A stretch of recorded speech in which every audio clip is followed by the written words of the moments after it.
Grand Prairie police describe it as a miracle. A 2-year-old girl survived being left in a hot car for an hour. 1 week later, her grandmother is in jail for felony child endangerment, and today police explained why they waited to arrest her.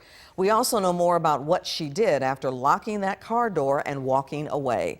Lynn Ann Wynn is first on Fox 4 News to update the investigation.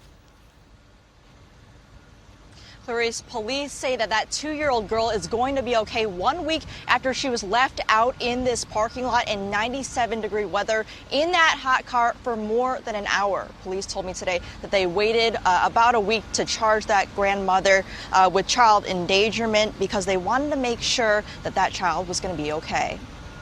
Grand Prairie police say when they first got to the scene of a 2-year-old girl left in a hot car last Friday, it didn't look good. There wasn't a pulse on the child. An arrest affidavit on the girl's grandmother, Maritza Charles, shows Charles went to this shopping center on Camp Wisdom Road after dropping her other grandchildren off at Tarrant County College nearby around 1 p.m. Charles told police the child fell asleep during the drive, causing her to forget the child was in the vehicle.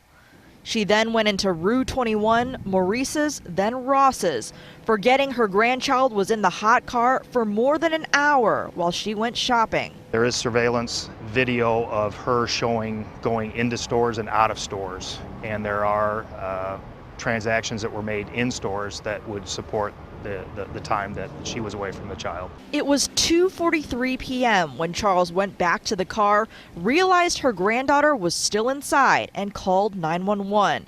At the same time, bystanders jumped in to perform CPR until the fire department arrived.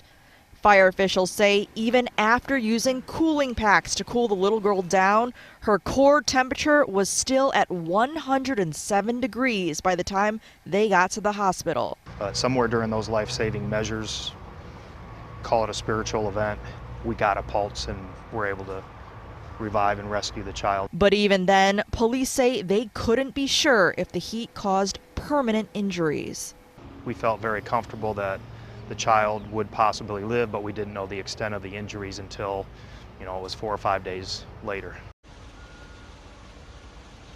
And EMTs were able to get a pulse on that little girl within minutes. And I did talk to the fire department today, who says in all of their years of responding to calls like this one, they have never seen a child come back from being brought out of that hot car. So that girl is very lucky tonight. Clarice. Police are right, Lynn Ann, it is a miracle.